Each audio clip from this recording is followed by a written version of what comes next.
उसने कहा हमारा भी सौभाग्य होगा कि तीर्थ यात्रा होगी और आप हमारे पिता तुल्य, आपकी सेवा होगी। समस्त तीर्थों में भ्रमण कराया। जब वृंदावन आए तो बहुत सेवा उसने की। उसका मन बहुत प्रसन्न हो गया। धनी का वृद्ध था तो गोपाल जी के दर्शन कर रहा था। उसने कहा वृंदावन को साक्षी करके, गोपाल जी महाराज सामने हैं, मैं बहुत प्रसन्न हुआ तुम्हारे ऊपर, तुमने इतनी सेवा की।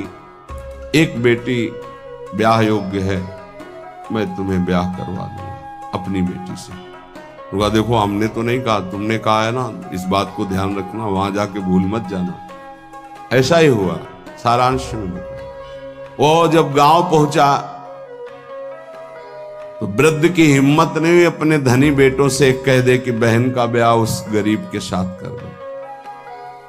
काफी दिन हो गए, कोई चर्चा ही नहीं, तो ब्याह की बात थी। उस गरीब ब्राह्मण ने जाके कहा बूढ़े ब्राह्मण से कि आपने कहा था भगवान के सामने कि अपनी बेटी का ब्याह तुम्हारे साथ कर देंगे। जवान बेटों के भय से उसने कहा मुझे याद नहीं ऐसा कुछ। याद नहीं? तुमने भगवान के सामने कहा था और कह रहे हो याद नहीं। बेटों ने कहा कि चलो भागो यहां से। भगवान के सामने कहा बुलाओ भगवान को, अगर साक्षी दे देंगे तो हम बहन का ब्याह कर देंगे। बोले पक्का? तो उनको पता था कि मूर्ति कोई बोलती थोड़ी, चलती थोड़ी। तो उनका हाँ पक्का।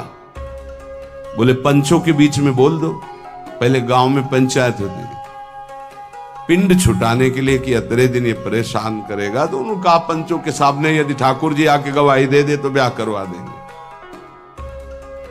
ओ गरीब आदमी जो कुछ था बेचा, फिर वृंदावन आया। ठाकुर जी गोपाल जी से कहा कि महाराज आपके सामने हमारे ब्याह की बात कही थी इस वृद्ध ब्राह्मण ने, आपको गवाही देना पड़ेगा तब हमारा ब्याह होगा।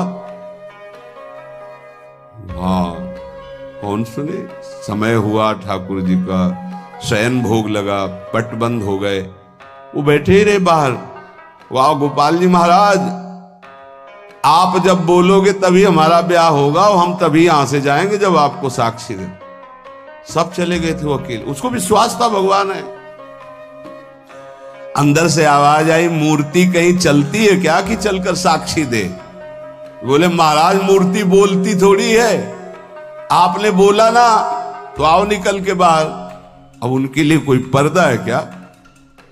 ललित त्रिभंगी। बोले देखो यार